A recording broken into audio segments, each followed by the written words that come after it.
아멘. 자, 제목은 요한계시록의 7교회입니다. 계시록의 7교회에 대한 말씀을 나누는데, 오늘은 이제 드디어 에베소 교회 이제 시작합니다. 에베소 교회. 자, 에베소 교회에 대해서 예수님께서 어떻게 나타나셨는지, 첫 번째는 예수님의 소개입니다. 예수님의 소개. 예수님이 어떻게 나타나셨냐? 이렇게 나타나셨습니다. 자, 2장 2절 보시면 에베소 교회 사자에게 편지하라. 지난주에 말씀드렸듯이 이 모든 7교회에 보내는 편지는 누구에게 보냈더라고 말씀했죠? 그 교회 사자에게, 목회자에게 편지한 말씀입니다. 오른손에 있는 7별을 붙잡고 7 금촛대 사이를 거니시는 이시가, 예수님께서 자기를 소개하길 오른손에 뭘 붙잡고? 7별을 붙잡고 있고 7 금촛대 사이를 다니신다고 말씀했죠. 7별은 뭔가요? 그 바로 앞에 보면 7별이 뭐라고 적이 되어 있어요. 내가 본 것은 내 오른손에 7별의 비밀과 또 7 금촛대라. 7별은 7교회의 뭐요? 사자요. 7촛대는 7교회다. 한 거 보니까 예수님께서 7별을 붙잡고 있다는 것은 누굴 붙잡고 있다는 얘기예요? 자, 일단은 목회자를 붙잡고 있다는 얘기입니다. 7별을 뭐하고? 붙잡고 있답니다. 이걸 오늘날로 얘기하면 7교회 목회자들을 뭐하고 있다? 주님이 붙잡고 계시다. 그 뜻입니다. 그러니까 하나님께서는 누굴 붙잡고 쓰시냐면 일단 목회자들을 붙잡고 쓰신다라고 생각하면 됩니다. 이 목회자를 통해서 성도들에게 모든 은혜가 공급되어지고 능력이 공급되어지는 겁니다. 그러니까 목회자는 뭐냐? 주님과 성도들을 연결시켜 주시는 통로입니다. 통로. 그게 이제 중보자. 물론 예수님이 중보자죠. 예수님이 중보자신데 그 역할을 감당하고 있는 것이 누구냐면 목회자란 말이에요. 하나님의 은혜가 목회자를 통해서 여러분들에게 전달되어지는 겁니다. 그래서 민수기에도 그렇게 기록이 되어 있어요. 자, 민수기 6장 22절을 보시면, 민수기 6장 22절, 여호와께서 모세에게 말씀하여 이르시되 아론과 그의 아들들에게 말하여 이르기를 너희는 이스라엘 자손을 위하여 이렇게 축복하여 이르되 여호와는 너에게 복을 주시기를 원하며 너를 지키시기를 원하시며. 그 곡입니다. 여호와는 그 얼굴을 너를 향하여 드사 은혜와 평강 주시기를 원하노라. 그 말씀이, 요 말씀을 이제 가져온 거예요. 여호와는 그의 얼굴을 내게 비추사 은혜 베푸시기를 원하며 여호와는 그 얼굴을 내게로 향하여 드사 평강 주시기를 원하노라 할지니라 하라. 그 다음 말씀이 중요해요. 그들은 이같이, 그들이 누구예요? 제사장이니까 오늘날 목회자입니다. 목회자들은 이같이 내 이름으로 이스라엘 자손에게 뭐 할지니? 축복할지니. 그러니까 목회자가 축복할지니 내가 그들에게 뭘 주겠다? 복을 주겠다라고 말씀했습니다. 그러니까 목회자는 성도들을 향해서 그렇게 기도하고 하나님께서 그 기도를 들으시고 성도들에게 뭘 하겠다라는 거예요. 축복해 주시겠다라고 말씀했기 때문에, 그러니까 목회자는 뭐냐? 제사장은 뭐냐? 통로입니다. 통로. 축복의 통로. 아멘. 그러다 보니까 여러분들은 어떻게 되냐면 목회자를 통해서 주어지는 말씀을, 지난주 데살로니가 교회에 있는 말씀처럼 이걸 누구의 말씀으로 들어야 돼요?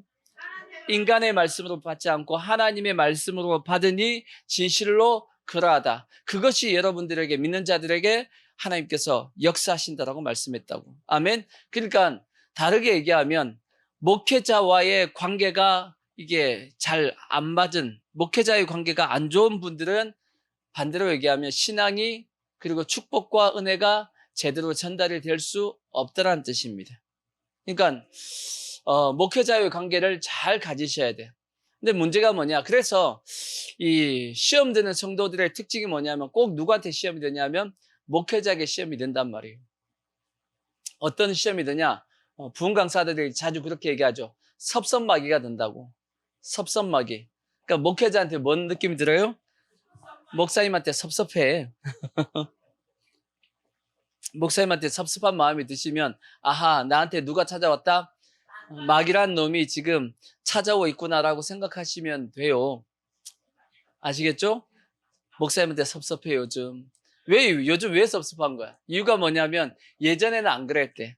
지금 와서 요즘 목사님이 별로 관심이 없대. 어, 근데 여러분, 목회자가 여러분들에게 관심이 없을 때가 여러분의 신앙이 좋은 거예요. 아시겠죠? 목회자가 자꾸 여러분들에게 관심이 가서 여러분 연락하면 여러분의 신앙이 지금 문제가 있는 거라니까. 마치 뭐하고 똑같으냐면 어떤 가정에서도 아기가 한번 태어나봐. 아기가 태어나면 어떻게 해요? 모든 할아버지부터 할머니, 부모, 형제 뭐부터 시작해가지고 오직 모든 관심이 어디에 가 있어요? 아기한테 가 있어. 아기한테 가 있어가지고 할 때 어떻게든지 아기한테 잘 보이려고 막 다들 아기한테 잘 보이려고 그래. 그렇게 해가지고 오직 모든 관심이 다 아기한테 쏠리고 그 다음에 자연스럽게 큰 애들한테는 신경이 어떻게 돼요? 덜 써지는 것이 그게 정상이란 말이야. 그러니까 목회자들도 마찬가지입니다. 교회 내에서 새로운 영혼들이 오면 새로운 영혼들에게 관심이 가면서 기존에 있는 성도들에게는 관심이 점점 적어지는 것이 정상이야. 아시겠죠? 근데 이제 생각하기를 목사님이 관심이 작아졌다 그러면서 섭섭하다 그러면 그 당연한 걸 그걸 그러면 어떻게 하겠냐고. 그죠? 그러니까 여러분 절대 섭섭하다라고 생각하지 마시고 제가 여러분에게 관심이 없는 게 좋은 거예요. 그러면 여러분의 신앙이 어느 정도 관심을 안 가져도 된다라고 하는 어느 정도 위치에 섰더라는 뜻이에요.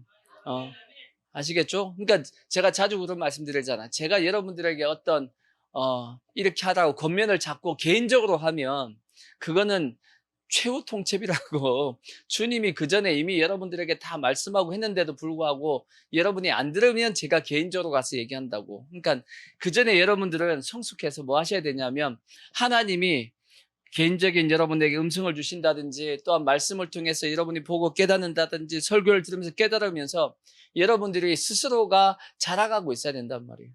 아시겠죠? 그렇게 돼야지만 그게 정상적인 신앙의 모습이고 자꾸 관심을 가지고 있으면 안 된다고. 오히려 목회자가 자꾸 여러분들에게 관심을 가지면 여러분의 신앙이 안 커요, 실제. 왜 그러냐? 뭐하고 똑같으냐면 애들 키울 때도 보십시오. 애들 키울 때. 애들 키울 때 보면 제일 애들이 반항심이 심할 때가 언제죠? 사춘기래, 사춘기. 사춘기 때는 뭔 뜻이냐면 애들이 부모로부터 관심이 떨어져 나가야 됩니다. 근데 부모가 자꾸 뭐 하려고 관심을 가지고 간섭하면 그게 이제 자꾸 관계가 깨지는 거예요. 그때는 뭐 하셔야 되냐면 부모는 자식이 스스로 할 수 있게끔 믿고 맡겨줘야 돼. 믿고 맡겨주고 해보라 그래야 돼. 근데 이제 처음 해보니까 잘 해요, 못해요? 못해요. 당연히 못하지, 처음 해보니까. 못하면 어떻게 해야 돼? 못한다고 구박하면 돼요, 안 돼요? 안 돼. 그때는 못한다고 구박하는 게 아니고 처음 해보는 거 어떻게 잘하냐고. 그때는 뭐 해야 되냐면 또 해보라 그러고 또 더 해보라 그러고 자꾸 이제 스스로 할 수 있게끔 맡겨줘야지. 그러면 스스로 설 수 있는 어떤 모습이 되어진단 말이에요. 근데 그걸 누가 잘 못하냐? 엄마들이 못해요. 엄마들이 못하고 자꾸 뭐 하냐면 간섭하고 잔소리하고 또 얘기하고 또 얘기하니까 그게 자꾸 관계가 깨지는 거예요. 그러니까 그때는 뭐 하셔야 되냐면 맡기고 놔둬야 돼. 그러듯이 목회자도 마찬가지로 영혼들이 자라면서 어느 정도 스스로 할 수 있게끔 맡겨줘야 돼. 그러니까 여러분들은 어떻게 해야 되냐? 스스로가 기도 생활, 말씀 생활, 전도 생활, 봉사 생활 이런 것들을 여러분 스스로가 할 수 있는 능력까지 자라가셔야 돼. 아시겠죠? 그러면 당연히 여러분이 스스로 알아서 하고 있으면 목회자가 여러분들에게 관심을 가지겠어요, 안 가지겠어요? 당연히 관심이 멀어져야 돼. 기도는 하지. 기도 안 하는 건 아니야. 똑같이 기도한다고. 아멘? 기도해요. 여러분들에 대해서 한 명씩 하면서 다 목회자는 큰 교회야 다 개별적으로 기도 못하지만 여러분 몇 명 안 된단 말이에요. 몇 명 안에 매일 여러분들 한 명 한 명 다 기도한단 말이에요. 기도는 계속하고 있기 때문에 관심이 멀어진 건 아니야. 그렇지만 개인적으로 여러분들에게 이렇게 하지 않는 것은 여러분들이 개인적으로 알아서 잘하고 있는데 굳이 하라 말라 할 이유가 있어요, 없어요? 할 필요가 없단 말이에요. 그러니까 그게 정상적인 모습이니까 요즘은 관심을 안 가진다고 섭섭하면 돼요, 안 돼요?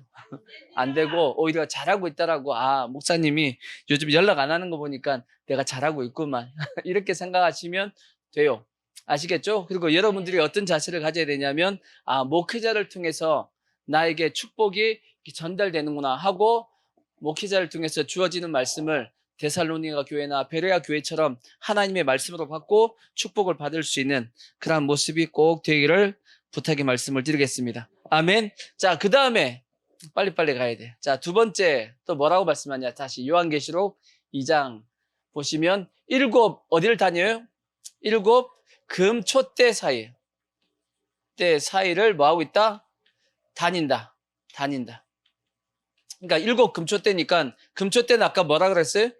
일곱 교회라 그랬어. 예수님께서 오늘날도 어딜 다니시냐면 일곱 교회를 지금 현재 거니시고 계신 겁니다. 다니고 계시다라는 거지. 아멘.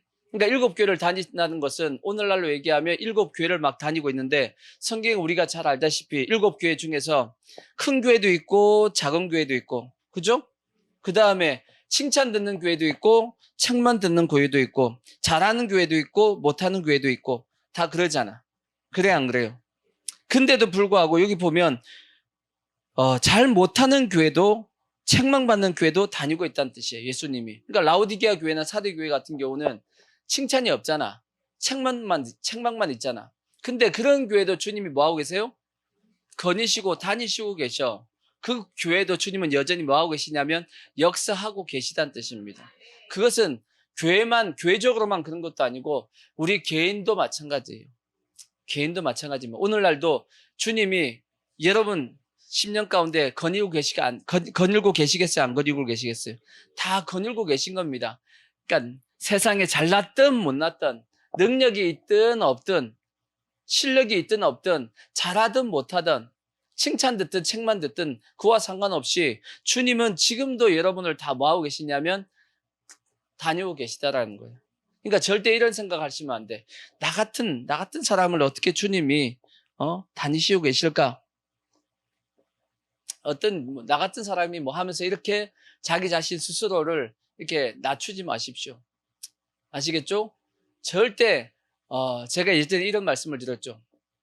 하나님 앞에서는 나 자신이 죄인인 것을 고백하십시오. 하나님 앞에서 나 자신은 죄인이다. 주님, 저는 연약합니다. 저는 부족합니다. 주님, 주의 은혜가 없으면 못 삽니다. 이렇게 고백하셔야 돼. 아시겠죠? 하지만 마귀에 대해서는 어떻게 고백해야 돼요? 마귀에 대해서는 나는 누구다? 나는 의인이다. 이렇게 고백해야 돼. 사탄아 물러가라. 나는 하나님의 자녀야 하고 마귀에 대해서만큼은 단호하게 내가 의인임을 고백해야 돼. 그래야지만 마귀한테 안 죽는단 말이에요. 근데 그걸 바꿔 해봐요. 거꾸로 해보면 하나님 앞에서는 의인인 채 해버리면 그는 교만해가지고 한 대 날라가. 그죠? 정반대로 마귀 앞에서는 나는 죄인이다라고 연약하더라고 고백해가지고 점점 쪼그라들어가지고 그렇게 되면 신앙이 무너진단 말이에요. 그러니까 그 위치를 잘 우리가 스탠스를 잘 취하셔야 돼. 하나님 앞에서는 내가 죄인임을 고백하고 마귀한테는 내가 뭐라고요? 의인이더라고. 나는 예수 그리스도의 피를 통해서 깨끗함을 받았어. 나는 의인이야 하고 강하게 주장하고 사탄아 물러가라 하고 대적해야 된다고. 그러한 어떤 자세를 정확하게 취해야지만 우리가 영적 생활을 승리할 수 있는데, 그러니까 책망받는 교회도 주님이 뭐하고 계시다고요? 책망받는 교회도 주님이 다니고 계십니다. 그러니까 주님이 여러분들을 다 다니고 계셔서 다니시면서 뭐 하시겠어요? 주님이 다니시면서 주님이 이 땅에 계실 때 했던 것과 똑같은 그 사역을 하신다고. 병이 있는 사람은 병을 고쳐주시고 문제가 있는 사람은 문제를 해결해 주시고 또 여러 가지 또 하나님 말씀으로 여러분들을 다 가르쳐 주시고, 지금도 마찬가지입니다. 예배 가운데 여러분의 병이 고쳐지기도 하고 여러분의 문제가 예배 가운데 해결되기도 하고 예배 가운데 여러분들에게 하나님의 말씀 통해서 하나님이 저런 분이시구나 하고 하나님을 깨닫아 알아시는 어떤 그런 시간도 되어져야 되고, 더 나아가서는 이제 예수님께서 7교회를 다니시면서 실제 뭐 하셨냐면 5가지 했잖아요. 예수님이 나는 누구다 하고 얘기했죠. 나는 어떤 자다 하고 말씀했고, 그 다음에 칭찬도 하셨고, 그 다음에 책망도 하셨고, 그 다음에 권면도 하시고, 그 다음에 약속도 하셨습니다. 5가지 하셨듯이 오늘날도 예수님이 이렇게 다니시면서 뭐 하고 계시냐면 그러한 일들을 하고 계시다라는 거예요. 그렇기 때문에 지금도 주님이 여기에 다니고 계실 거야. 왜 다니고 계시냐? 주님이 약속했잖아. 뭐라고 약속하셨어요? 내가 세상 끝날까지 너희와 항상 함께 있겠다고 약속도 했죠? 또 두세 사람이 내 이름으로 모인 곳에는 나도 그들 중에 있다. 약속했어요, 안 했어요? 했죠? 그러니까 여기 주님이 있는 거야, 없는 거야? 여기 계세요, 예수님이. 왜? 우리 누구 이름으로 모였어, 우리가? 예수 이름으로 모였잖아. 예수님 아니면 우리가 여기에 모일 이유가 있어요, 없어요? 없어요. 예수님 때문에 모였으니까 당연히 여기 누가 계신 거예요? 예수님이 계신데 어디 계셔? 여기 어딘가 계셔. 째려보고 이렇게 딱 쳐다보고 있어요. 불꽃 같은 눈으로 이렇게 보고 계셔. 불꽃 같은 눈으로 보고 있는데 여러분 졸고 있으면 안 되지, 그지? 다 깨어 계시고, 그러니까 우리 그게 믿음이다. 그게 믿음. 아멘. 그러한 믿음 가운데 절대 여러분, 내 스스로가 연약하다라고 해가지고 예수님이 세상이 우리를 보듯이 세상은 우리가 연약하면 뭐 우습게 볼 수 있어요. 비웃을 수 있지만 주님은 우리가 연약하다고 해서 절대 소외시킨다든지 작게 보지 않습니다. 주님은. 아멘. 한 영혼이 뭐다고요? 천하보다 귀한 존재로서 주님은 보시기 때문에 그 누구보다 귀하게 보시는 겁니다. 오히려 우리도 부모도 마찬가지죠. 연약한 자녀가 더 신경이 쓰이듯이 주님도 마찬가지입니다. 아직 신앙이 어리다든지 연약하다든지 그러한 영혼들에 대해서 주님은 더 신경을 쓰시고 보호하고 계시다라고 생각하면 그게 맞습니다. 아멘. 그래서 우리가 절대 스스로가 자기 자신에 대해서 이렇게 마귀의 어떤 그러한 속삭임에 속지 말라고. 아멘. 자, 이제 그 다음에 이제 칭찬입니다. 칭찬. 이제 오늘 칭찬에 대한 말씀을 이제 하셨는데, 자, 칭찬을 보십시오. 칭찬은 지금 몇 가지를 했는지 쭉 한번 보자고요. 첫 번째 칭찬. 자, 2장 1절을 보시면, 내가 2장 2절, 내 행위를 알고, 행위를 뭐 했어요? 칭찬. 그 다음 두 번째 뭐 했어요? 수고. 그 다음에 세 번째, 내 인내. 그 다음에 또 네 번째가 악한 자, 용납하지 않은 것. 그 다음에 다섯 번째, 자칭 사도라 하되, 사도를 뭐하여? 시험하여 거짓을 드러낸 것.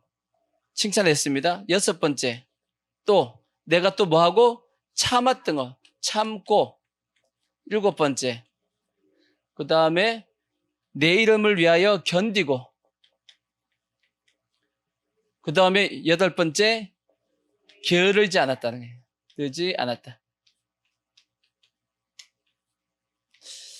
왜 이렇게 적었냐면 칭찬의 종류가 잘 보시면 크게 세 가지입니다.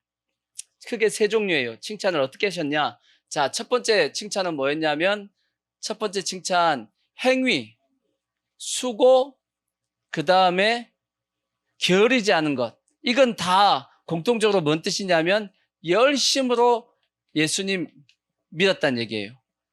열심으로 예수님 믿었다. 행위가 있었다는 얘기죠. 수고했다. 열심으로 주님을 섬겼다는 얘기죠. 게으르지 않았다. 이것도 뭐 했다는 얘기예요. 열심을 가지고 주님을 섬겼다 하는 것이 칭찬의 첫 번째 내용이고, 두 번째, 인내하고, 그 다음에 참고, 견디고, 이건 또 다 똑같은 내용이야. 그죠? 이거는 믿음을 지키기 위해서, 뭐 하기 위해서? 믿음을 지키기 위해서 했던 모습입니다. 그럼 세 번째, 악한 자를 용납하지 않고 자칭 사도라는 시험하에 거짓을 드러냈고, 이건 뭐 하냐면 이단, 잘못된 사상이 들어오는 것을 뭐 했다는 거예요? 막았다. 다르게 얘기하면 영적 싸움을 했다는 얘기예요. 영적 싸움을 했다, 그 뜻입니다. 이해가 되시죠? 그러면 지금 8가지에 대해서 칭찬한 내용을 3가지로 요약하면 뭐예요? 열심이 있었고, 그 다음에 믿음을 지켰고, 그 다음에 여러 가지 이단적인 사상에 대해서 교회에서 깨닫고 잘라내고 역적 싸움에서 이겼다 하는 것이 에베소 교회가 칭찬받은 내용입니다. 아멘. 그러니까 우리도 똑같이 요 세 가지가 뭐 해야 되냐면 이런 모습이 있어야 되겠죠. 있어야지만 뭐 한다는 뜻이냐면 우리도 칭찬 듣겠지. 그래서 칭찬 듣는 성도가 돼야 돼요? 책망받는 성도가 돼야 돼? 당연히 칭찬받는 성도가 돼야 되지. 그죠? 그러기 위해서는 우리가 열심을 가지고 주를 섬기기를 바라겠습니다. 첫 번째 열심. 근데 중요한 것은 열심이 그냥 되냐는 거지. 되냐 하는 겁니다. 라오디게아 교회 보면 라오디게아 교회는 열심이 없어서 책망받았다는 내용이 있어요. 자, 계시록 3장 19절을 보시면 계시록 3장 19절을 보시면 무릇 내가 사랑하는 자를 책망하여 징계하노니 그러므로 내가 뭘 내라고요? 열심을 내라. 라오디게아 교회는 배가 배부르고 등 따셔가지고 열심이 없어. 쉽게 얘기하면 라오디게아 교회는 그래서 주님은 뭘 내라고요? 열심을 내라 하고 주님께 책망했습니다. 또 성경에 우리가 잘 아는 뭐 달란트 비유라든지 문화의 비유에 보면 악하고 무슨 종아? 게으른 종아 하고 주님이 책망했듯이 그들은 하나님께 주신 그 은사에 대해서 숨겨두고 열심을 내지 않았기 때문에 주님 앞에 책망을 들었습니다. 그래서 사도 바울이 자 로마서 12장 11절을 보시면 이렇게 말씀했어요. 부지런하여 게으르지 말고 열심을 품고 주를 섬겨라. 아멘. 그러니까 우리는 어떻게 되냐? 주님을 섬기되 어떻게 섬겨야 되냐? 부지런하여. 그다음에 게으르지 말고 그다음에 뭐하고? 열심을 품고. 같은 말이야. 비슷한 걸 반복하는 것은 강조하는 겁니다. 비슷한 얘기를 반복하는 것은 강조하는 거죠. 그러니까 부지런하여 게으르지 말고 열심을 품고 주를 섬길 수 있는 모습이 돼야 되잖아. 그러길 바라죠. 근데 그게 그냥 되냐는 거지. 돼요, 안 돼요? 그게 잘 안 되는지. 왜 안 될까? 열심은 어디서 나오느냐? 그걸 한번 생각해 보자. 열심이 어디서 나올까? 열심이 어디서 나오나요? 그렇죠. 열심은 어디서 나오냐면 주님을 사랑하는 마음에서 나옵니다. 주님을 사랑하는, 그걸 어디에 나왔냐? 성경에 나와 있어요. 자, 요한복음 2장 14절을 보시면 예수님이 열심히 어디서 나왔냐고 봤더니 여기서 나왔대. 성전 안에서 소와 양과 비둘기 파는 사람과 돈 바꾸는 사람들이 앉아있는 것을 보시고 노건으로 채찍을 만드사 양이나 소를 다 성전에 내어 쫓으시고 돈 바꾸는 사람이 돈을 쏟으시며 상을 엎으시고. 제가 예전에 그 초신자 때 내가 예수 믿은 지 1년이 안 됐는데 그때 이제 크리스마스가 됐습니다. 그때 당시는 크리스마스는 밤 새는 겁니다. 옛날엔 전부 다 크리스마스 전날 뭐 하냐면 새벽송 돌잖아. 새벽송 돌잖아. 그죠? 새벽송 돌고 빨리 갔다 오면 한두 시 되고 늦게 갔다 오면 새벽 코스가 잘못 짜지면 새벽 6시, 7시에 와요. 밤새 돌아야 돼. 밤새.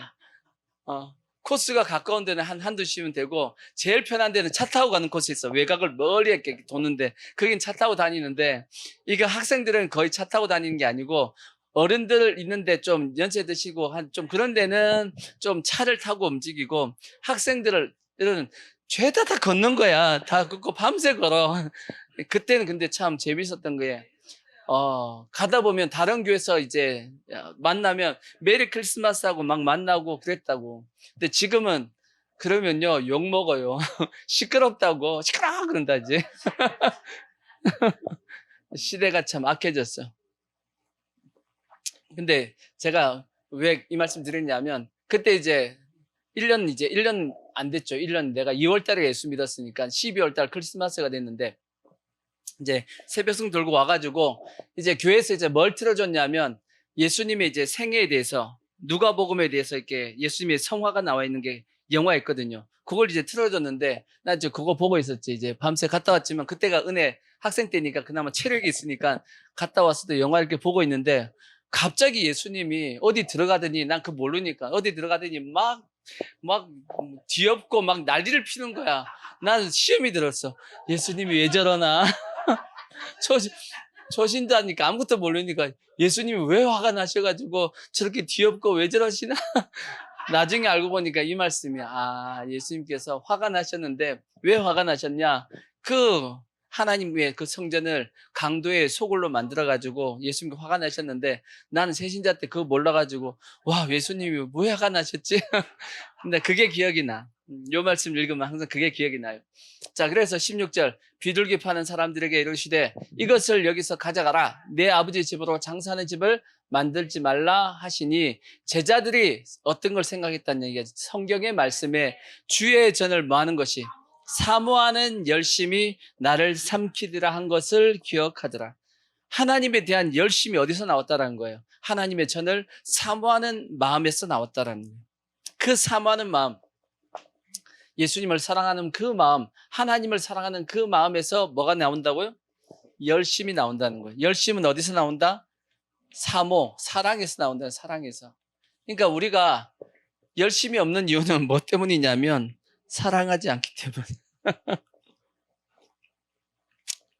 그래서 보십시오. 여러분, 젊은 애들이 이제 데이트하면 부지런해집니다. 젊은 애들도 데이트하면 부지런해진다고. 그죠? 하여튼 준비하는 시간도 많이 걸리지. 쉬는 날 놀지도 쉬는 날 잠도 안 자. 일찍부터 일어나가지고 가지. 부지런해집니다. 아주 부지런해집니다. 또 부모도 마찬가지. 부모도 애 낳아보세요. 애 놓으면 늦잠 못 자잖아. 밤새 애하고 시달려야 되잖아. 그죠? 부지런해지지 않을 수가 없어. 근데도 불구하고 그 부모가 그 모든 일들을 다 해요, 안 해요?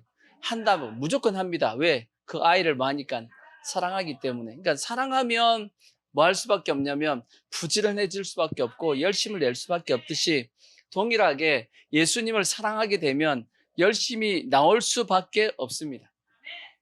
그러니까 혹시 여러분이 열심히 줄었다 그러면 주님을 사랑하는 마음이 지금 뭐 한 거냐면 줄은 거야. 줄은 겁니다.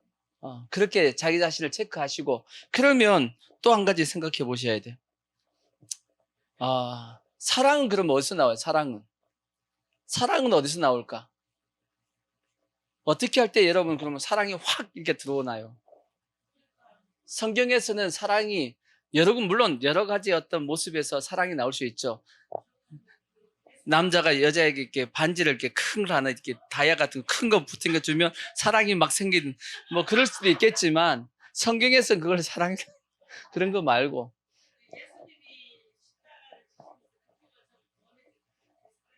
그죠. 주님이 우리가 오는 이 사랑은 어디서 오는 거냐면 용서에서 오는 거예요. 용서에서. 사랑은 어디서 온다? 용서에서 오는 겁니다. 그 대표적인 사랑이 그 내용이 뭐냐면 베드로 생각해요.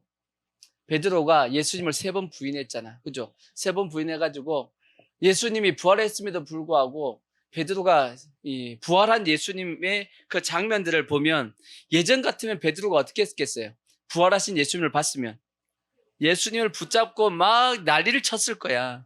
예수님 맞습니까? 하면서 막 흔들어 보기도 하고 찔러 보기도 하고 막 별짓 다 했을 거야. 예전 베드로였습니다. 근데 성경에 보면 베드로가 부활하신 예수님을 딱 만났더니 다 어떻게 해요? 저 뒤에 이렇게 숨어요. 이렇게 슬슬 피합니다. 왜? 예수님을 3번 부인했잖아. 도저히 예수님 앞에 가까이 나가지는 못하는 겁니다. 근데 성경 요한복음 21장에 보면 디베라 바다에서 주님이 베드로를 찾아가잖아. 찾아가가지고 예전에 베드로하고 예수님하고 제일 처음 만났을 때 그 모습을 연상케 하는 고기를 잡는 그 광경이 있잖아요. 그러고 나서 예수님께서 베드로에게 이제 얘기하는 게 뭐였어요? 베드로야, 내가 이 사람들보다 나를 더 사랑하냐? 했더니 베드로가 내가 주를 사랑하는 줄 주께서 아시나이다 하면서 이제 주님이 3번 물어보시고 3번 용서해 준 겁니다. 베드로가 3번 예수님을 부인했기 때문에 3번 물어보시고 3번 용서를 해준 거예요. 그랬더니 이제 베드로의 이 눌려있던 마음이 확 풀어져요. 성경에 보면 확 풀어져가지고 다시 베드로의 본색이 확 드러나. 성경에 보면 재밌어. 그러니까 베드로는 성격이 아주 단순합니다. 방금 전까지 확 눌려있다가도 주님이 용서 확 해주니까 그냥 또 튀어나와가지고 예수님 저기 사도 요한은 어떻게 돼요? 하고 또 물어보고 성격이 확 드러납니다. 보면. 근데 이제 왜 그런 현상이 생기냐? 그리고 베드로는 나중에 실제 예수님을 위해서 십자가에 죽습니다. 예수님이 거꾸로 이제 달려 죽죠. 그러한 베드로가 예수님에 대한 사랑이 나왔던 이유는 뭐냐면 예수님이 3번 그를 용서해 줬기 때문이에요. 용서가 무엇을 일으켜내냐면 사랑하는 마음을 일으켜낸단 말이에요. 우리도 마찬가지죠. 여러분, 우리가 다 예수님을 사랑하는 이유가 뭔가요? 예수님이 날 위해서 십자가에 죽으셨고 그걸 통해서 내 죄가 뭘 받았기 때문에 용서받았잖아. 사함을 받았잖아. 그러니까 주님을 사랑 안 할 수가 없잖아. 저거 원래 누가 죽어야 되는데? 내가 죽어야 되는데 예수님이 대신해서 죽으셨으니까 그분을 사랑할 수밖에 없지. 아멘. 그래서 사랑은 어디서 나온다고요? 용서에서 나온단 말이에요. 그러니까 확실하게 우리가 뭘 받은 것이 확실해야 되냐면 내가 예수님으로부터 용서받았다는 것, 예수님을 통해서 용서받았다는 것을 확실하게 내가 깨달아 알아야지만 주님을 향한 사랑이 뜨거워집니다. 그런 사람만이 뭐 할 수 있냐면 열심을 가지고 주님을 섬길 수 있어요. 그게 어떤 자세냐? 그게 누가복음 17장에 나와 있는 무익한 종의 자세예요. 자, 누가복음 17장 1절을 보시면 잘 보세요. 10절 먼저, 10절. 맨 마지막에 보면 10절 이렇게 말씀했어요. 누가복음 17장 10절을 보시면 이와 같이 너희도 명령받은 것을 다 행한 후에 이르기를 우리는 무익한 종이라 우리의 하여야 할 일을 한 것뿐이라 할지니라. 이 내용의 말씀을 알고 계시죠? 이 종이 어떤 사람이냐면 새벽부터 나와가지고 열심히 일을 했어. 그래, 새벽부터 열심히 일을 했으니까 얼마나 힘들겠어. 근데 저녁에 돌아와가지고 밥을 먹어야 되는데 자기 밥부터 안 먹어. 주인의 밥을 먼저 차려줍니다. 차를 딱 차려주고 주인한테 다 차려주고 그리고 그 옆에서 뭐 하고 있어요? 시종 들고 있어. 주인은 하루 종일 그냥 집에 있었는데 편해가 놀고 있었는데 고생은 누가 다 했는데 이 종이 다 했는데도 불구하고 주인이 먹을 동안 옆에 시종 들고 있다가 주인이 다 내주면 그 내준 것 가지고 먹어요. 그러니까 이 종은 되게 불쌍한 것처럼 보이잖아. 근데도 불구하고 이 종이 뭐라고 고백하냐면 나는 뭐다? 무익한 종이라 우리의 하여야 할 일을 한 것뿐이라 할지니라. 이렇게 고백했다라는 거지. 오늘날 저렇게 얘기했으면 노동자 탄압한다고 난리가 났을 겁니다. 민노총에서 일 들고 나가지고 막 난리를 폈을 거야. 근데 저렇게 하는 것을 자기는 뭐라고 생각해요? 당연하다라고 생각합니다. 왜 그랬겠을까? 그것이 이제 자 1절부터 보시면 이렇게 돼 있어요. 자 1절부터 보시면 예수께서 제자들에게 이르시되 실족하게 하는 것이 없을 수는 없으나 그렇게 하는 자에게는 화로다. 영혼을 실족하게 하면 화가 있습니다. 그죠? 실족하다는 게 뭐예요? 뭔 일 때문에 예수님을 안 믿게 돼서 지옥 갔다 그 뜻이거든. 근데 실족하는 일이 실족해 하는 일이 것이 없을 수는 없다. 그러니까 실족은 될 수 있지만 실족시키는 그 사람에게 뭐가 있다는 거예요? 화가 있다라는 겁니다. 그가 이 작은 자 중에 하나를 실족하게 할진대 차라리 연자맷돌이 그 목에 매어 바다에 던져지는 것이 나으니라. 육신의 생명을 잃는 것이 영적인 생명을 잃는 것보다 훨씬 낫다라고 예수님께서 말씀했죠. 왜? 지옥의 심판이 훨씬 무서우니까. 근데 너희는 스스로 뭐하라고요? 조심하라. 뭘 조심하라는 거예요? 실족시키지 않게끔 조심시키라. 절대 영혼을 실족시키면 된다, 안 된다? 안 되니까 절대 실족시키면 안 돼. 조심해야 돼. 라고 예수님께서 말씀했다고. 그래서 실족시키지 않기 위해서 어떻게 하라는 거예요? 내 형제가 죄를 범하거든 경고하고 회개하거든 용서하라. 만일 하루에 7번이라도 내게 죄를 짓고 7번 내게 돌아와 내게 회개하노라 하거든 너는 용서하라 하시더라. 왜 실족한다는 얘기예요? 용서하지 않으면 실족한다는 얘기야. 내가 그 사람을 용서하지 않으면 그 사람이 실족한다 그 뜻입니다. 그러니까 여러분 아까 말씀했죠. 실족시키지 않기 위해서 조심하라 그랬잖아. 그러니까 여러분 혹시나 여러분들에게 누가 죄를 지었는데 그 사람이 용서를 구하면 반드시 뭐 해주셔야 된다고요? 용서해 주셔야 돼요. 여러분이 용서 안 해주시는 것 때문에 그 사람은 뭐 한다고요? 예수 안 믿어요. 아니 예수 믿는 사람이 나를 용서해 줬어. 그러면 그 사람이 예수 믿고 구원받을 수 있는 길이 열리는데 예수 믿는 사람이 용서를 안 해주네. 예수 믿을 이유가 없지 하고 그 사람은 절대 예수 안 믿습니다. 그러면 그 영혼은 실족되게 되는 거예요. 그럼 그 영혼은 실족돼서 불쌍하고 나에게는 뭐가 임하냐면 화가 임합니다. 이해가 되시죠? 그러니까 반드시 누군가가 나에게 용서를 구하면 예수 믿는 사람은 반드시 뭐 해주셔야 된다? 용서해 주셔야 돼. 그 영혼을 위해서도 나를 위해서도. 아시겠죠? 근데 그 다음 말씀이 제자들이 희한한 말씀이었어. 사도들이 주께 여짜오되 우리에게 뭘 다하소서? 믿음을 다하소서. 그러니까 용서하지 않기 때문에 뭐가 온다는 거예요? 실족한다는 거예요. 근데 이 용서는 뭘 통해서 나오냐 하면 믿음에서 나온대요. 내가 용서할 수 있는 마음은 어디서 나온다? 믿음에서 나온다. 무슨 믿음이겠어요? 내가 예수님 앞에 용서받았다라는 믿음이 있을 때 내가 뭐 할 수 있냐면 용서가 가능한 겁니다. 그 뜻이야. 그러니까 제자들이 들어보니까 야, 저게 만만치 않단 말이야. 용서해 주는 게 만만치 않단 말이에요. 그렇죠? 여러분이 용서해 준 경험이 있어요, 없어요? 있겠죠. 용서해 준 경험이 있는데 뭐 별 큰 잘못이 아니면 쉽게 용서해 주지만 진짜 그것 때문에 내가 큰 고통을 당했다 그러면 쉽게 용서가 돼요, 안 돼요? 잘 안 된단 말이에요. 그럼에도 불구하고 뭐 해줘야 되냐면 용서해 줘야 된다고. 왜? 그 영혼 구원해야 되니까. 그게 더 중요하니까. 아멘? 근데 그렇게 하기 위해서는 뭐가 필요하다는 얘기예요.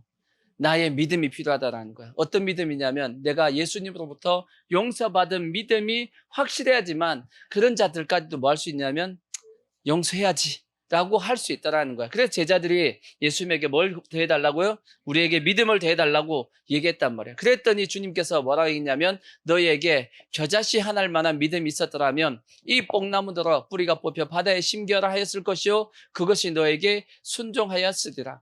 그 용서하는 믿음이 뭐냐면 겨자씨 하나 같은 믿음이에요. 그 믿음이 얼마나 크냐면 이 뽕나무들어 바다에 심기라 그러면 그게 그렇게 했대. 대단한 믿음이죠. 근데 그 믿음이 무슨 믿음이냐면 용서할 수 있는 믿음이야. 아멘. 근데 그 다음에 주님이 하셨던 이제 비유가 그 내용입니다. 너희 중에 누구에게 밭을 갈거나 양을 치거나 하는 종이 있어 밭에서 돌아오면 그대로 곧 와 앉아서 먹으라 말할 자가 있느냐? 도리어 그대로 내 먹을 것을 준비하고 띠를 띠고 내가 먹고 마시는 동안에 수종 들고 너는 그 위에 먹고 마시라 하지 않겠느냐? 명한 대로 하였다고 종에게 감사하겠느냐? 이와 같이 너희도 명령받은 것을 다 행한 후에 이르기를 우리는 무익한 종이라 우리의 하여야 할 일을 한 것뿐이라 할지니라. 이렇게 무익한 종의 고백을 할 수 있었던 것은 이 무익한 종이 뭐가 확실했기 때문이에요. 믿음이 확실했기 때문이에요. 뭐에 대한 믿음? 용서받았다라는 믿음이 확실하니까 저렇게 고백할 수 있었다 그 뜻입니다. 그와 마찬가지로 다 이게 연결되어 있는 거예요. 다 연결되어 있는 거예요. 우리가 열심을 내는 것은 어떻게 해서 열심을 내냐? 저 무익한 종과 같은 열심이 우리에게도 있어야 된다고. 내가 열심히 하고 나서 내가 했네 안 하고 열심히 하고 나서도 나는 무익한 종이야. 당연히 할 거 했지 라고 겸손하게 이렇게 고백할 수 있는 것은 저 무익한 종과 같은 모습이 될 수 있기 위해서 이런 열심을 내기 위해서는 반드시 우리가 뭐가 확실해야 되냐면 용서받은 믿음이 확실하게 있어야 돼요. 용서받은 믿음이 확실하게 있으면 저렇게 고백이 가능하다는 얘기야. 그 사람이 뭐가 있는 사람이냐면 믿음이 있는 사람이고 그 사람이 예수님을 진짜 사랑하는 사람이에요. 아멘. 그래서 우리가 열심을 냅시다. 근데 그 열심은 뭐가 확실해야 되냐면 내가 용서받았다라는 믿음이 확실해야 돼. 여러분 다 용서받았죠? 용서받았어요? 안 받았어요? 도저히 용서받을 수 없는, 그래서 나는 다 어디 가야 되냐면 지옥에 갈 수밖에 없는 그러한 나였는데 예수님이 나를 위해서 십자가에 죽으셨고 나를 용서하기 위해서 그 고통을 당하신 것을 내가 확실하게 믿는다면 나도 주님을 위해서 나도 한번 주를 위해서 열심히 살아봐야지 이런 마음이 들겠어요, 안 들겠어요? 들지 당연히. 주님이 나를 위해서 그렇게 고생했는데 나도 주님을 위해서 조금이라도 갚아야지 하는 마음이 있어요, 없어요? 있죠. 그 갚아야지 하는 마음이 뭘 내냐면 열심을 내야 된다고, 열심. 그래서 우리가 다 주를 위한 열심을 꼭 가지시기를 부탁의 말씀을 드리겠습니다. 근데 그것은 뭘 가지고 있어야 된다? 용서받은 믿음. 용서를 통해서 주님의 사랑을 깨달아야지만 그러한 열심이 생긴단 말이에요. 근데 문제는 뭐냐? 에베소 교회가 중간에 그걸 잃어버려요. 뭘 잃어버리냐면 사랑을 나중에 잃어버린다고. 그러니까 에베소 교회는 이제 나중에도 말씀드리겠지만 외식이 아닙니다. 외식은 뭐냐면 잃어버린 것이 아니고 버린 거야. 아예 그냥 버리고 이 자기의 의를 드러내기 위해서 하는 것이 외식이지만 에베소 교회는 외식적인 모습이 아닙니다. 잃어버린지를 뭐 하고 있냐면 모르고 있어. 자기 모르고 있어. 어디서 떨어진지 모르고 있는 거야. 단지 예전부터 해왔던 걸 그냥 열심으로 해하고 있는 겁니다. 그러니까 약간 외식하고는 다른 모습이야. 그래서 주님이 그들의 행위에 대해서는 뭐 하셨냐면 칭찬하신 거예요. 외식이면 칭찬할 수가 없지. 이해가 되시죠? 자, 그 다음 말씀 보면 믿음을 지키기 위해서 애썼습니다. 믿음을 지키기 위해서 뭐 했냐면 인내했죠. 그 다음에 또 뭐 했냐면 참았죠. 그 다음에 견뎠습니다. 우리가 예수 믿다 보면 여러 가지 핍박도 있고 어려움도 있고 고난도 있고 광야의 길을 걸어야 되니까 어려움이 있어요, 없어요? 있죠. 그때 우리가 어떻게 되냐면 믿음을 포기하지 말고 너무 힘들다. 더 이상 가지 말자 하고 교회를 떠나는 사람들도 있단 말이에요. 그러지 말고 그때 우리는 어떻게 하셔야 되냐면 인내하죠. 참아야죠. 또 뭐 해야죠? 견뎌야 됩니다. 뭘 지키기 위해서? 믿음 지키기 위해서 우리가 그렇게 해야 된단 말이에요. 그래서 예수님께서는 하나님의 일은 뭐다라고 말씀했어요? 하나님의 일은 자, 요한복음 6장 28절에 보면 하나님의 일은 그들이 묻되 우리가 어떻게 하여야 하나님의 일을 하오리까? 예수께서 대답하여 이르시되 하나님께서 보내신 일을 뭐 하는 것이? 너희가 믿음을 지키는 것이 어떻게 보면 믿음을 지키는 것이 그게 하나님의 일이다라고 예수님께서 말씀한 거예요. 믿는 것이 하나님의 일이다.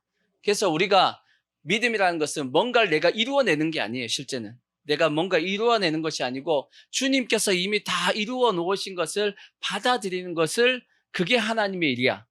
근데 그 받아들일 것을 자꾸 막는 것들이 뭐냐면 내 생각, 내 뜻, 내 어떤 자아, 그것이 그걸 못 받아들이게 하니까 하나님의 일은 뭐냐? 그걸 받아들이는 것 자체가 하나님의 일이란 말이에요. 아멘. 그래서 우리는 어떤 일을 성취하려고 뭔가 이루려고 하기보다는 이미 주님께서 이루어 놓으신 것을 어떻게 하면 아멘하고 받아들이려고 하는 그러한 모습을 가져야 된단 말이에요. 그래서 성경은 그걸 뭐라 그러냐면 철저하게 하나님 앞에 뭐라고 말씀하냐면 맡기라는 거예요. 맡겨.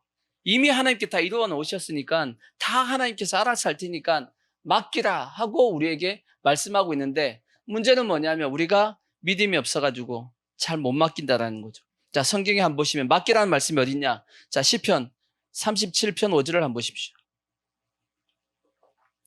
맡기라 그래서 맡기라. 뭘 맡기라 그랬냐면 37장 5절을 보시면 첫 번째 뭘 맡기라? 내 길을 맡기라. 내 길을 맡기라. 그 다음에 또 55장 22절 시편 55장 22절을 보시면 내 짐을 여호와께 맡기래요. 내 짐을 여호와께 맡겨라. 자, 잠언서 16장 3절을 보시면 너의 행사가 뭐예요? 내가 행하는 모든 일을 행사라 그래. 행사 치르는 거 말고. 자, 그 다음에 베드로전서 5장 7절. 자, 5장. 자, 너의 무엇을? 염려. 그것을 뭐라고 말씀해요? 다 누구한테 맡기라는 거예요? 하나님께 맡기라는 거예요. 너의 길을 맡기라는 거지. 너의 짐을 맡겨라. 너의 행사를 맡기고 너의 염려를 맡겨라. 내 길이 뭐냐면 내가 앞으로 어디로 가야 되는지. 그 다음에 내 짐, 여러분의 짐이 뭐예요? 물질적인 짐, 육체적인 연자가 병든 거라든지 여러 가지 생활의 염려, 그게 다 뭐냐면 여러분의 짐이요. 그 다음에 행사, 여러분들이 이제 어떻게 살아야 될지. 너의 염려, 여러 가지 우리가 삶 가운데 걱정, 건심하고 있는 그런 내용들, 그런 것을 다 뭐하라는 거예요? 맡기라고 주님께서 말씀하고 있잖아. 맡겨줘요, 근데? 네. 그래서 여러분, 이걸 잘 구분해야 돼. 뭐 하냐면, 맡겨야 될 거하고, 그 다음에 내가 져야 될 짐도 있어요. 내가 뭐 하는 게 있다고요? 내가 져야 할 짐. 져야 할 짐. 성경에는 이게 분명히 구분되어 있습니다. 맡겨야 될 짐이 있고 무슨 짐이 있다고요? 내가 져야 할 짐이 있다고. 예수님께서 말씀했죠. 자, 마태복음 11장 28절을 보시면 예수님께 이렇게 말씀한 게 있어요. 분명히 딱 구분해 놨어요. 수고하고 무거운 짐진 자들아. 이 짐은 뭐겠어요? 전부 다 원래는 맡겨야 될 짐이야. 다 내게로 오라. 내가 너희를 뭐 하겠다? 쉬게 하겠다. 그러니까 그 짐을 누가 다 지겠다는 얘기예요. 예수님이 다 지겠다라는 거야. 예수님이 다 지겠다. 나는 마음이 온유하고 겸손하니 나의 멍에를 메고 내게 배우라. 그리하면 너희의 마음이 쉼을 얻으리니 이는 내 멍에는 뭐하고 쉽고 내 짐은 가벼움이라. 이 말씀을 보면 우리가 지고 있던 수고하고 무거운 짐은 다 누구한테 맡기고? 예수님께 맡기고, 그리고 우리는 떨레떨레 아무것도 안 지고 가는 것이 아니고 그다음 뭘 지라는 거예요? 주님이 나한테 주는 짐이 있어. 주님이 나한테 저라고 했던 그 짐을 지고 가라는 겁니다. 아멘. 근데 그 짐은 뭐 하대요? 쉽고 가볍대. 자, 여러분이 선택하셔야 돼. 수고하고 무거운 세상 짐을 이렇게 지고 끝까지 천국 가고 가실려? 아니면 그거 다 주님 앞에 맡기고 주님이 나한테 맡긴 그 짐을 들고 가실려? 지고 가실려? 둘 중에 하나를 선택하셔야 돼. 어느 게 더 낫겠어요? 당연히 내 짐 주님 앞에 맡기고 주님이 나한테 준 짐을 메고 가는 게 훨씬 낫겠지. 지고 가는 게 낫겠지. 왜? 주님이 분명히 그거는 뭐 하다 그랬어요? 10대잖아. 그것도 가볍대잖아. 세상 짐은 무거워요, 안 무거워요? 이 무겁단 말이야. 이 무거운 것은 주님 앞에 맡기라는 거예요. 근데 잘 맡겨요, 안 맡겨요? 안 맡긴단 말이에요. 근데 이걸 잘 구분하셔야 돼요. 그래서 맡겨야 될 짐은 확실하게 여러분 맡기시고, 아멘. 져야 될 짐을 꼭 지시길 바랍니다. 그러면 맡겨야 될 짐이 뭐냐? 내 길, 내 짐, 내 행사, 내 염려, 이게 다 뭐냐면 미래에 대한 거예요. 미래의 불확실성이야. 불확실성. 뭔 뜻이겠냐면 미래에 대해서 이게 앞으로 어떻게 될까 하고 걱정, 의심 많은 거죠. 나의 미래에 대한 모든 내용들에 대해서 뭐 하시라는 얘기냐면 맡기라는 얘기입니다. 여러분들을 향해서 주님이 여러분의 길을 인도하실 거야. 인도하십니다. 주님이 인도하시게끔 기도하고 있으면 주님이 그 길을 인도하십니다. 길을 열어주십니다. 내 짐도 여러 가지 문제들, 그것도 주님이 해결해 주십니다. 행사도 염려도 주님이 알아서 하신단 말이에요. 그건 뭐 하셔야 되냐? 맡겨야 돼. 그럼 어떻게 맡기냐?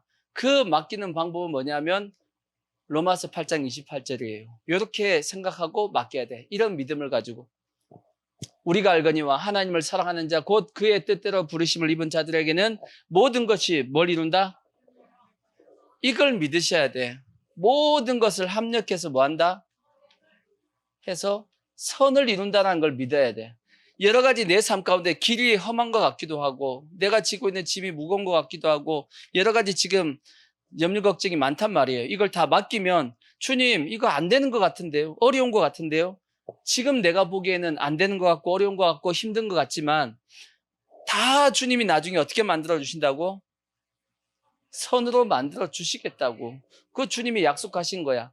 단지 우리 뭐 하면 돼요? 하나님을 사랑하고 그의 뜻대로 순종하고 가면 하나님께서 알아서 그 모든 걸 다 뭘로 만들어 주겠다? 선으로 만들어 주겠다라는 거야. 그걸 믿고 주님 앞에 뭐 하셔야 되냐면 알아서 하십시오 하고 맡겨야 된다고. 자, 창세기 보시면 50장 18절 보시면 창세기 50장 18절 보시면 요셉에 대한 내용이죠. 그의 형들이 또 친히 와서 요셉의 앞에 엎드려 이르되 우리는 당신의 종들이니이다. 요셉이 그들에게 이르되 두려워하지 마소서 내가 하나님을 대신하리이까. 그 다음 말씀 보세요. 당신들은 형들이죠. 나를 해하려 하였으나 하나님은 그것을 다 뭘로 바꿨어요? 선으로 바꿨다니까. 오늘과 같이 많은 백성의 생명을 구원하게 하시려 하셨나니. 하나님은 큰 계획을 가지고 요셉을 이끌고 가고 계셨단 말이야. 요셉이 알았어요, 몰랐어요? 몰랐지. 그걸 어떻게 알아? 하나님의 계획을 모르지. 근데 요셉은 끝까지 뭘 붙잡았냐면 하나님을 사랑하고 그에 대한 믿음을 끝까지 가지고, 성경에 보면 요셉이 끝까지 하나님을 뜻대로 살아보려고 애를 써요, 안 써요? 그걸 다 깜빵 갔잖아. 그걸 다 깜빵 갔잖아. 왜? 그 보디발 장군 부인의 그걸 무리치고 다 하나님의 뜻대로 살아보려고 하다가 깜빵 갔잖아. 그러니까 하나님이 다 뭘로 바꿔줘요? 선으로 바꿔줄 겁니다. 우리에게 지금 찾아오는 여러 가지 어려움과 고난을 하나님이 다 뭘로 바꿔주신다고요? 선으로 바꿔주신다고. 그러니까 그걸 믿고 뭐 하시라고? 맡기라고. 염려 걱정하고 있지 마시고 맡기라는 겁니다. 그럼 우리가 그러면 져야 될 짐은 뭐냐? 져야 될 짐은 아까 다시 로마서 8장 28절을 보시면 하나님을 사랑하고 그의 뜻대로 하기 때문에 찾아오는 어려움이 있어요, 없어요? 있죠. 핍박도 있고 사람들로부터 무시당하는 것도 있고 당장에는 손해보는 것도 있고 있어요, 없어요? 하나님의 말씀대로 살려고 하다 보니까 찾아오는 여러 가지 고난들이 있습니다. 그것은 뭐 하셔야 되냐면 여러분이 지고 가셔야 돼요. 져야 됩니다. 근데 예수님이 말씀했잖아. 이렇게 찾아오는 요 짐은 무겁다, 가볍다? 가볍대요. 주님이 가볍대. 그 다음에 또 쉽답니다. 왜 그러면 쉽고 가벼울까? 아니 우리가 보기에도 저 어려운데? 주님의 말씀대로 살려고 찾아오는 고난 어려운데 왜 근데 주님은 쉽고 가볍다고 얘기할까? 이유가 여러 가지가 있습니다. 자, 첫 번째는 뭐냐?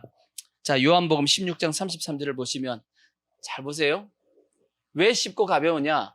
이것을 너에게 이루는 것은 너희로 내 안에서 평안을 누리게 하려 함이라. 세상에서는 너희가 환난을 당하나 담대하라. 내가 세상을 뭐 했어요? 예수님이 이겨놨다니까. 우리가 싸워서 이길 일이 아니고 예수님이 이겨난 거야. 그러니까 우리는 이겨놓은 싸움을 사는 겁니다. 이미 우리는 뭐가 보장되어 있냐면 승리가 보장되어 있다니까. 우리는 어차피 어디 가요? 천국 간단 말이야, 천국. 이미 정해진 거야, 저거는. 그러니까 이겨놓은 승리를 하고 있는 겁니다. 우리가 하나님의 뜻대로만 살아가면, 하나님을 사랑하고 그 뜻대로만 살아가면 반드시 뭐냐면 승리합니다.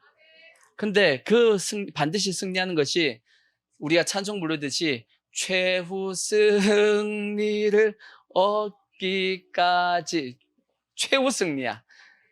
당장에는 실패할 수도 있고 지는 것처럼 보일 수도 있어. 하지만 주님이 뭐 해놓으셨으니까 이겨놨기 때문에 반드시 뭐 한다고요? 승리합니다. 아멘. 그러기 때문에 우리가 보장이 됐잖아. 승리가 보장되어 있으니까 지고 갈 수 있는 거지. 이런 생각을 할 수 있는 겁니다. 자, 그 다음에 예수님께서 뭐라고 말씀했냐? 왜 저 짐이 가볍냐? 주님이 우리 보고 지고 가라고 했을 때 우리 보고만 지고 가라고 말씀한 게 아니고 주님이 옆에 같이 계시겠대. 내가 너희와 함께 뭐 해주겠다고요? 함께 하겠다고 얘기했잖아. 또 우리가 잘 아는 그 예화 중에 모래 위에 발자국 있잖아. 모래 위에 발자국. 그죠? 어떤 두 사람이 이제 어떤 사람이 예수님과 길을 쭉 갔잖아. 길을 가다가 이제 뒤를 돌아봤잖아요. 근데 그 돌아본 길이 뭔가 하고 봤더니 자기의 인생의 여정이었는데 옆에 예수님에게 이렇게 돌아보면서 보다 보니까 내 인생 중에서 가장 힘들고 어려웠을 때 발자국 몇 개예요? 2개가 가다가 제일 힘들 때는 하나밖에 안 가. 그 또다시 이제 좀 편해지면 2개가 가고 이러니까 이제 이 사람이 옆에 계신 예수님한테 화가 난 거야. 아니 예수님 그럴 수가 있냐고.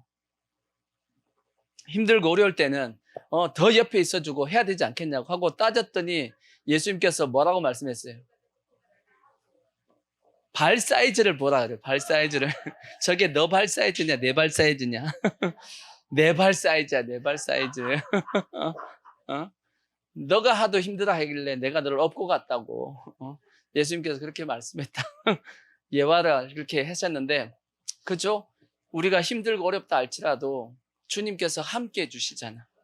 약속이 있어요 없어요? 그러니까 우리가 충분히 질 수 있어요 없어요?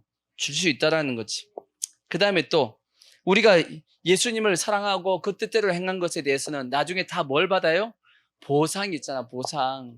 지금 힘들지만 이거 나중에 다 뭘로 받을 거다? 보상으로 받을 거다. 상으로 받을 거다. 로마서 8장에 있는 말씀처럼 현재의 고난은 장차 우리에게 나타날 영광과 좋게 비교할 수 없다. 내가 조금 내가 고생했다 할지라도 고난을 당했다 할지라도 하나님께 나중에 엄청나게 그걸 뻥튀기 해줘가지고 최소 30배, 60배, 100배, 1000배, 1000만배까지 뻥튀기 해줘서 하나님께서 갚아주겠다라는 거지. 그 약속이 있으면 우리가 그래 좀만, 그래서 이런 생각 안 들어요? 이 땅에서 예수를 위해서, 주님을 위해서 조금만 더 고생하고 가야지. 왜? 나중에 뭐가 되니까. 이게 나중에 뻥튀기 돼가지고 여러분이 만약 어떤 투자처가 있는데 이거 투자에 대한 지금 투자하면 1000배를 뻥튀기 된다는 것을 확실히 안다라면 여러분 아마 영끌 해가지고, 영끌이 뭐죠? 영혼까지 끌어가지고 다 모아가지고 투자할 거야. 그러겠어, 안 그러겠어? 이게 확실하다면.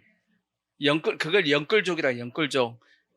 영끌족이 뭐냐면 저기 아파트 사는데 다 끌어가지고 아파트 했는데 아파트가 폭락해가지고 지금 그러면 난리가 나는 게 그 영끌족이야. 영끌해가지고 저기 주식 투자했는데 주식이 폭락해가지고 망하는 사람이 영끌이야. 근데 이게 영끌이 뭐냐면 다 영혼까지 끌어서 모은 것이 영끌입니다. 영끌족인데 우리가 이것이 확실하더라면 천국에 대해서 영끌족이 되지 않겠냐고.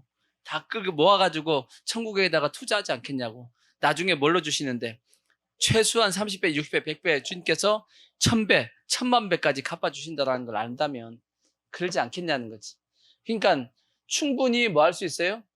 그 짐을 지고 갈 수 있겠어, 없겠어? 갈 수 있지. 그 다음에 제일 중요한 거. 주님은 절대 우리가 질 수 없는 무거운 짐은 지라고 하지 않습니다. 충분히 질 수 있는 짐만 지게 하시는 게 그게 주님이에요. 자, 보세요. 이런 생각 해봐요. 오병이어 보십시오. 오병이어 보면 5,000명이 있어요. 남자들만 장정만 5,000명이 있죠. 먹이라고 합니다. 어떻게 먹여 그걸? 이걸 떡을 사가서 먹이려고 그러면 뭐 200데나리온 떡이 부족하다 그러고 막 그렇게 얘기했잖아요. 근데 주님이 뭘 요구하셨죠? 오병이어를 요구하셨어요. 그들에게 요구한 것이 200데나리온의 돈과 그 떡이 아니야. 그들에게 요구한 건 뭐였어요? 오병이어의 그것을 요구하신 겁니다. 그것만 있으면 뭐 할 수 있는 거예요? 5,000명을 먹일 수 있는 겁니다. 주님이 요구하신 것은 5,000명을 다 먹일 수 있는 떡을 요구하신 것이 아니라는 얘기야, 주님이. 주님이 우리에게 항상 요구하는 것은 그 전체를 다 하라고 요구하는 것이 아니고 거기서 뭘? 오병이어를 요구하시는 겁니다. 충분히 오병이어는 주님 앞에 드릴 수 있어요, 없어요? 드릴 수 있잖아. 또 성경에 보면 이런 것도 있죠. 엘리야가 이제 도망가가지고 사르밧 과부의 집에 가죠. 사르밧 과부의 집에 갔는데 사르밧 과부의 집에 가봤더니 그 집이 잘 사는 집이야, 못 사는 집이야? 예수님께서 하나님이 좀 보내시면 잘 사는 집에 보내지. 얼마나 가난했냐면 마지막 그 가루와 마지막 기름 가지고 떡 해먹고 죽으려고 하는 그 집에 보냈어. 근데 엘리야가 가가지고 뭐라 그래요? 그 떡 만들어가지고 뭐 하라고요? 나한테 주라 그래. 너 먹지 말고, 너 하다고 너 먹지 말고 나 먼저 먹이라 그럽니다. 그러면 그 사르밧 과부 입장에서는 줄 수 있어요, 없어요? 근데 할 수는 있어요, 없어요? 충분히 할 수는 있어. 근데 쉽지는 않지만 충분히 할 수 있는 일을 시킨 거야. 그랬더니 사르밧 과부가 어차피 먹어도 죽고 안 먹어도 죽어. 먹고 떨어지라고 줬다고. 그랬더니 어떻게 해요? 그 독과 그 기름병에 가루와 그 기름이 계속 그 가뭄이 있을 때까지, 끝날 때까지 계속 나왔다라고 돼 있잖아. 주님이 그 사르밧 과부한테 엘리야를 계속 먹이라고, 너 계속 벌어와가지고 먹여, 그렇게 얘기하지 않았습니다. 뭘 요구하신 거예요? 너 지금 있는 거 그거 주를 위해서 믿음으로 심으라고 얘기한 거예요. 충분히 할 수 있는 일을 시켰다는 얘기지. 제가 말씀드리고 싶은 게 그겁니다. 하나님이 우리에게 지금 요구하시는 것이 못할 일을 시키지 않아. 절대 우리가 도저히 질 수 없는 일을 시키는 것이 아니고 충분히 질 수 있는 것을 우리에게 시킵니다. 하나님은. 그래서 그 짐은 뭐 하다고요? 쉽고 가볍다라는 얘기예요.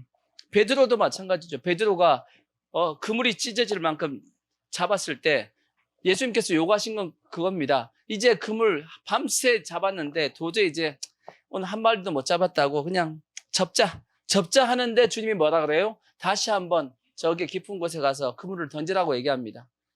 근데 베드로가 어떻게 생각해요?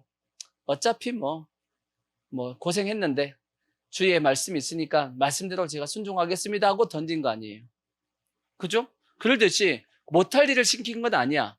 만약 예수님께서 베드로에게 너는 그물이 찢어질 만큼 잡아와라 그랬으면 그거 어떻게 잡아와? 밤새 한 마리도 못 잡았는데. 근데 그렇게 안 하고 충분히 할 수 있는 뭘요? 그물을 한번 던져보라는 거지. 너 할 수 있는 거 해보라는 겁니다. 뭐에 의지하여? 말씀에 의지하여. 나만 장군도 마찬가지지. 나만 장군도 못할 일을 시킨 거예요. 저기 지구 끝까지 가가지고 거기 높은 산까지 올라가가지고 거기 절벽 밑에 있는 절벽 그 중간쯤에 있는 그 약초를 캐먹어야지만 문둥병이 낫는 게 아니고 그렇게 했으면 하기 힘들잖아. 뭐 하라는 거예요? 요단강에 가서 7번 씻으라는 거지. 그거 못 하겠냐는 거야. 믿음으로 하면 된다는 겁니다. 그러니까 하나님이 우리에게 지어주는 짐은 생각만 바꿔보면 충분히 내가 할 수 있는 일이야. 다르게 얘기하면 믿음만 있으면 충분히 할 수 있는데 내가 믿음이 없어가지고 그걸 못한다 하니까 못하는 거지. 이해가 되시죠? 그러니까 주님의 짐이 충분히 뭐 하냐면 쉽고 가볍다는 뜻이에요. 쉽고 가볍다. 그러니까 어렵다라고 자꾸 생각하지 마시고 주님이 분명히 말씀했잖아. 내 짐은 쉽고 가볍다라고 얘기했으니까 주님은 우리에게 쉽고 가벼운 짐을 주신다라는 거야. 그러니까 철저하게 맡길 짐은 뭐 하시고 맡기시고 아시겠죠? 우리의 수고하고 무거운 짐은 다 주님 맡기시고 주님이 우리 보고 절하는 요 짐을 꼭 지십시오. 어렵지 않습니다. 분명히 주님이 쉽고 가볍다고 했으니까 물론 핍박도 있고 고난도 있을 수 있어요. 하지만 주어질 상을 생각하고 승리가 보장되어 있고 내가 그래도 뭐 믿음만 있으면 충분히 할 수 있는 없는 일이 아니잖아. 충분히 할 수 있는 일을 시키니까 내가 할 수 있다라고 하시면 지시면 반드시 하나님께서 그 일들을 가지고 믿음을 지킨 것을 향해서 주님이 칭찬하실 겁니다. 하나 더 남았는데 시간이 너무 많이 가버렸어. 끝내야 되니까 여기까지만 하자고. 여기까지 하시는데 여러분 꼭 중량에서 칭찬받는 신앙생활을 합시다. 아멘. 그러기 위해서 일단 열심을 내시고 열심을 내기 위해서 뭐 하자고 뭐가 확실해야 된다? 용서받은 것이 확실해야 됩니다. 그래서 예수님을 뜨겁게 사랑해서 주님을 향해서 열심을 가지길 바라고 또한 우리가 믿음을 지키기 위해서는 충분히 우리가 질 수 있는 걸 주님이 시킨다는 것 그리고 모든 것 합력해서 다 선을 이루신다는 것을 꼭 믿으시고 아멘. 주님 앞에 꼭 칭찬 듣는 신앙생활을 할 수 있기를 주의 이름으로 부탁의 말씀을 드리겠습니다.